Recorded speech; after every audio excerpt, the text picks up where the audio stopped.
Hi VC, this is Bev here at Clarko Vision, and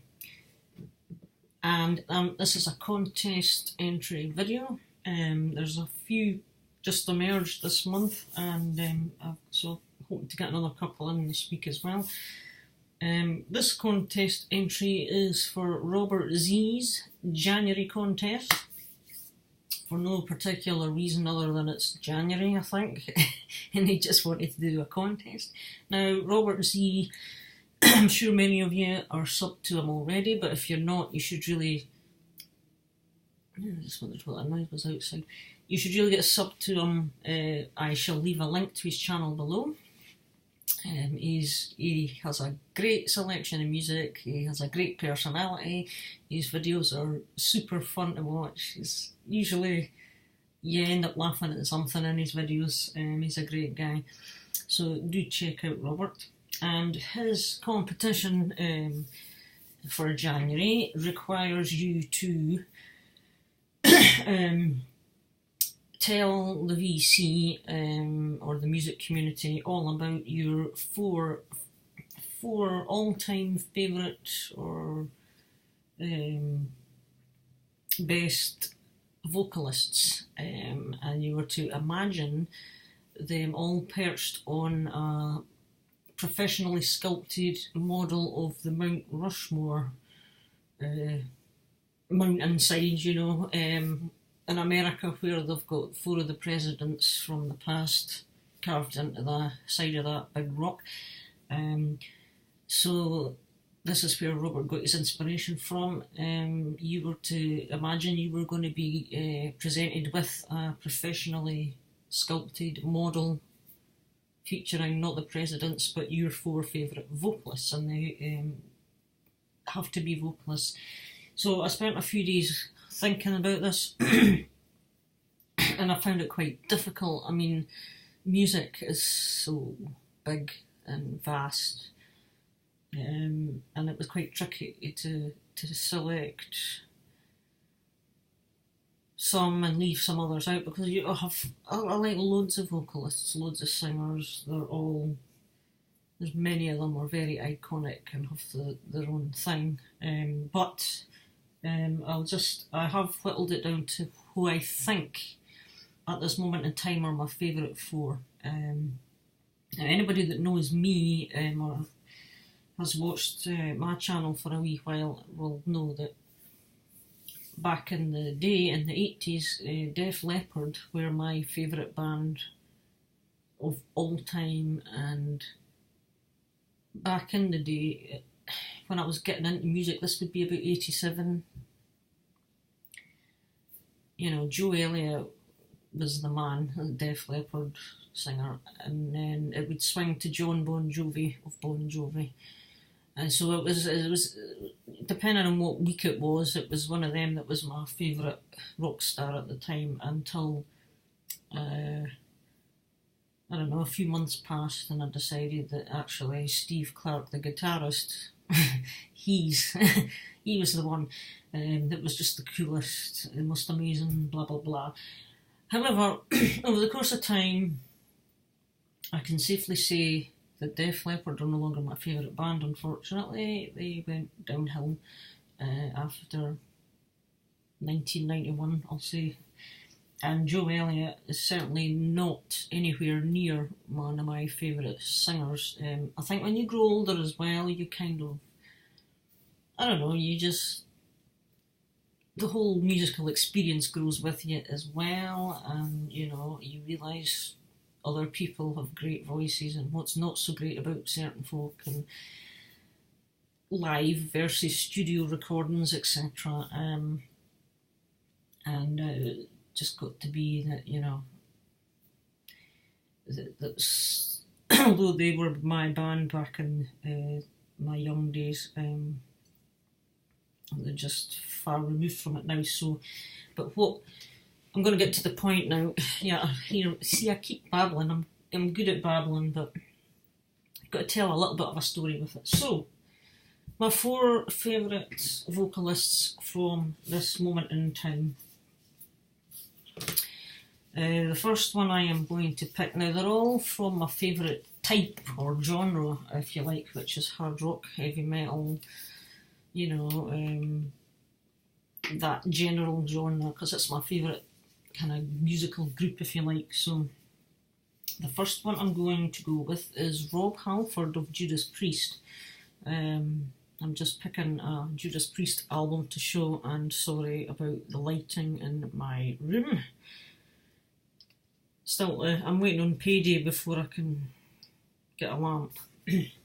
So Rob Halford from Judas Priest. I never got into Judas Priest until a bit later, to be honest with you, so I am still collecting. This is Rob Halford here in round about 1986.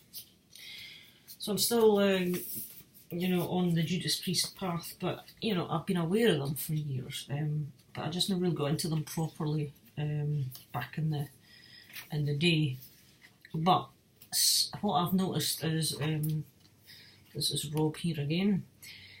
One thing about Rob Halford is, and with Judas Priest releasing their latest album, Firepower, last year, and it turning out to be one of the best albums they have ever done, and they've been around a while, and Rob Halford's vocals, they've been consistently strong throughout his career, from what I am aware of. I've not heard every single thing by Judas Priest, but I've heard most of it, I think. And he's got such a range. He can do kind of deeper stuff, but he's got such a high range he can hit, and it makes it sound fairly effortless as well. And he can sustain, he can hold the notes. So he's one of my and he's a great showman, I think. He's a big leader for Judas Priest. So he's the first one that will be carved into my rock. The next one is without a doubt Freddie Mercury, of Queen, obviously. Well, everybody knows who Freddie Mercury is. I've never been a big fan of Queen, as in they weren't really a favourite band as such, but I do love Queen. I really like a lot of their stuff. And I absolutely adore Freddie Mercury. He has, as far as I'm concerned, one of the most phenomenal voices in modern popular music that I've ever heard. He's amazing, isn't it? And the stuff he did back in 1988 with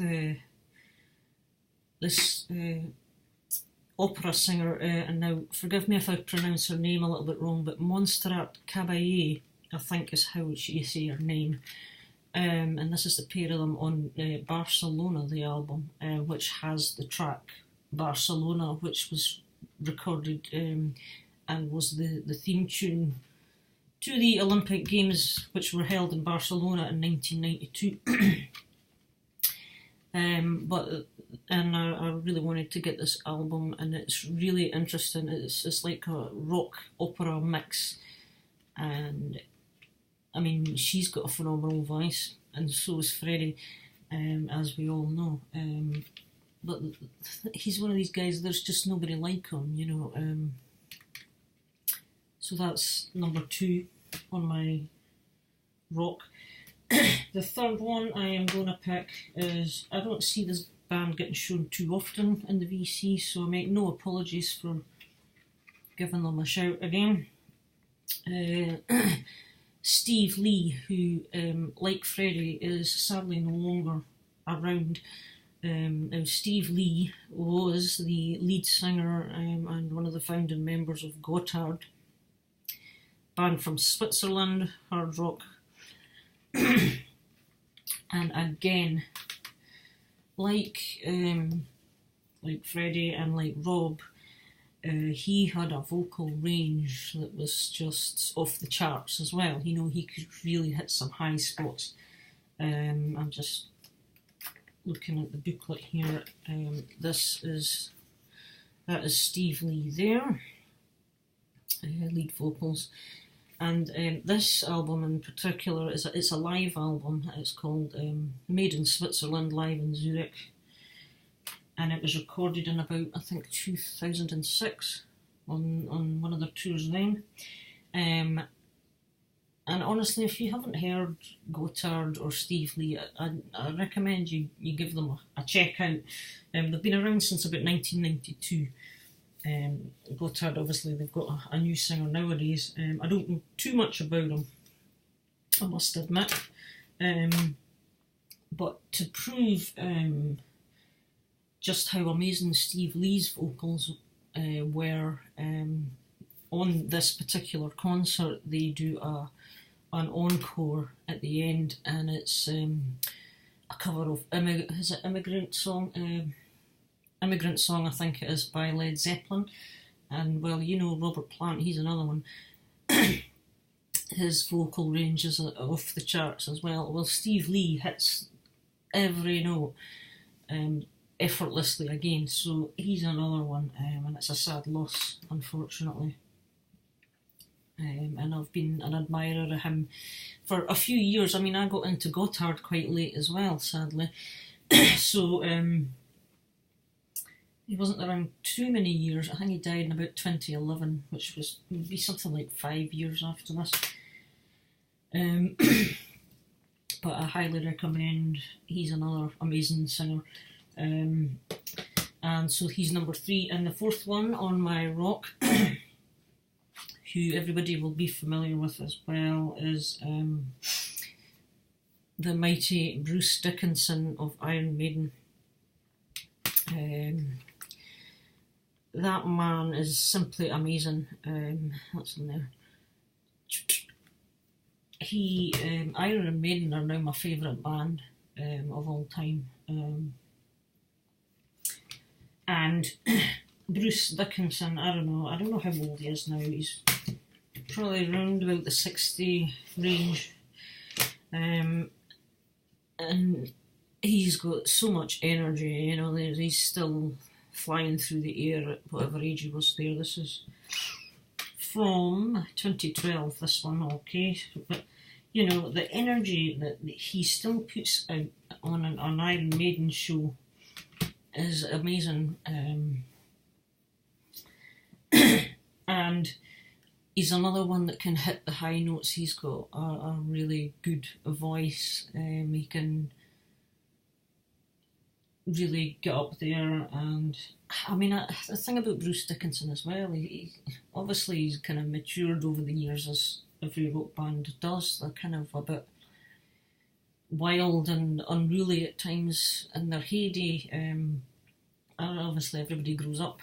I guess everybody should grow up to a certain extent, but I mean, this guy, I've got his book, which I'm still reading. I'm a slow reader, but you know, he's a professional airline pilot, he's an international fencing champion, and he's the singer of Britain's arguably biggest ever metal act.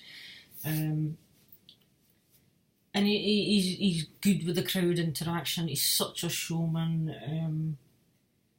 As I say, the energy just flows. You know, I mean, the energy flows from all these 4 guys. But so yeah, and just for good measure, I'm showing my favourite album from Iron Maiden, which is Seventh Son of a Seventh Son, 1988. So these 4 guys are probably currently my 4 favourites. And these are the ones I would like on my put my teeth in, Mount Rushmore sculpture. So that is that. I won't make this much longer. And thanks for watching. What I'm going to do as well is, for anyone that's interested and doesn't want to go searching, I'm going to put a link below as well as to Robert's channel. I'm also going to put a link to the Gotthard cover of Immigrant Song. If anybody's curious to check it out, they're welcome to. It's entirely up to you, but it's there anyway. And thanks for watching, and we shall meet again in another video. So take care everyone, bye for now.